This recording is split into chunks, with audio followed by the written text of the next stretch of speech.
Have you ever wondered why your internet connection sometimes feels slower than what your provider promised? Or perhaps you have heard terms like bandwidth and throughput used interchangeably. It is a common point of confusion, but understanding the difference is fundamental to comprehending network performance. No, throughput cannot exceed network bandwidth.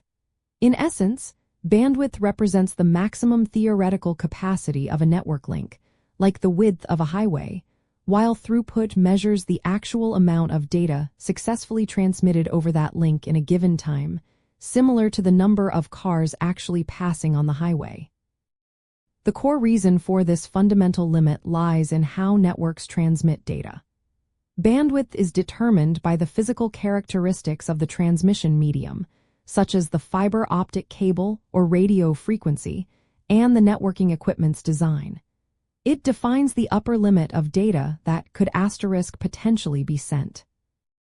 Throughput, however, is influenced by numerous factors in addition to bandwidth, such as network congestion, packet loss, protocol overhead, and processing delays at various network devices, all of which reduce the effective data rate below the theoretical maximum. To observe this relationship in practice, you can measure the throughput of your connection using online speed tests or network monitoring tools. While your internet service provider might advertise a 1 gigabit per second connection, indicating the bandwidth of your access link, your actual download speeds, which is your throughput, will almost always be lower.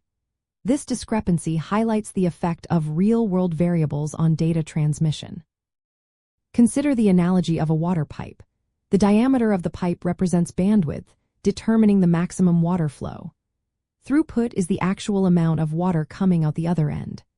Factors like bends in the pipe, mineral deposits, or a partially open valve, which are akin to network overhead, retransmissions, or latency, will always reduce the actual flow to something less than the pipe's maximum potential.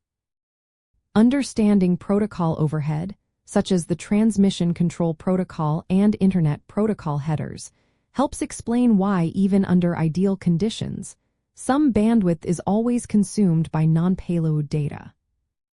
Ultimately, recognizing that throughput is always equal to or less than bandwidth empowers you to better interpret network performance metrics and diagnose potential bottlenecks.